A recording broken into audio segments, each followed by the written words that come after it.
Well, the question is, can he show some ideological flexibility, which he has not shown so far. He showed a little leg this week by rolling back a very expensive rule with the EPA. That was important. Do you think that's true that he hasn't shown flexibility since he's sort of come completely to the Republican But what we've seen is again and again the same playbook, which is we want to focus on near-term stimulus. And if you look at measures like the budget deficit, if the economy is at full employment, that's still rising in 2011.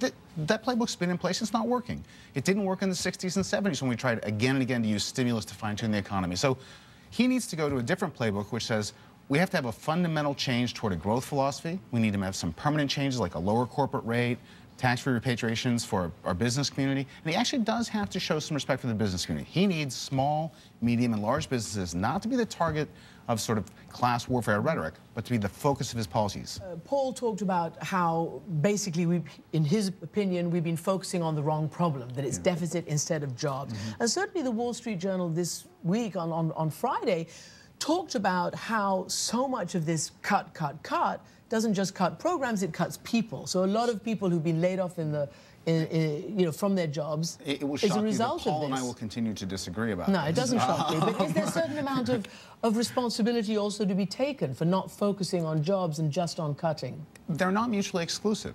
We are headed straight toward a Greek-style fiscal crisis. We are in the range of the kinds of measures that show countries have that. So that's not a pro-jobs agenda to go have a fiscal crisis. So if you steer away from it, that's a good idea. And the cutting gets greatly exaggerated. There's all this huffing and puffing about the so-called $100 billion cuts the Republicans proposed at the beginning of the year. That would have cut actual spending by $7 billion in 2011. It's a $15 trillion economy. So at some point, economic rationality has to enter, and all this demagoguing of cutting back spending is goes the wrong way. Yeah, and it's more than that. But I mean, it's relative to what would have been happening on trend and what should have been happening. It's all wrong. Look, we've laid off, in effect, America has laid off several 100,000 school teachers in the last couple of years.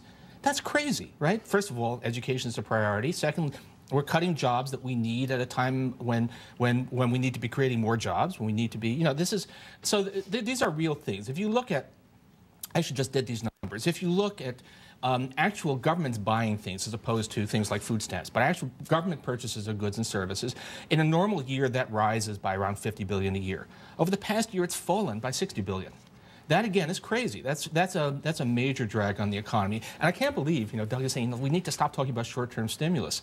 9% unemployment and 2% interest rates is that. When could you not be talking about? I want to address that because you take something like what Jared proposed on the schools, which is the place where there's great overlap both politically and on conservative and liberal economics. Productive infrastructure is very important.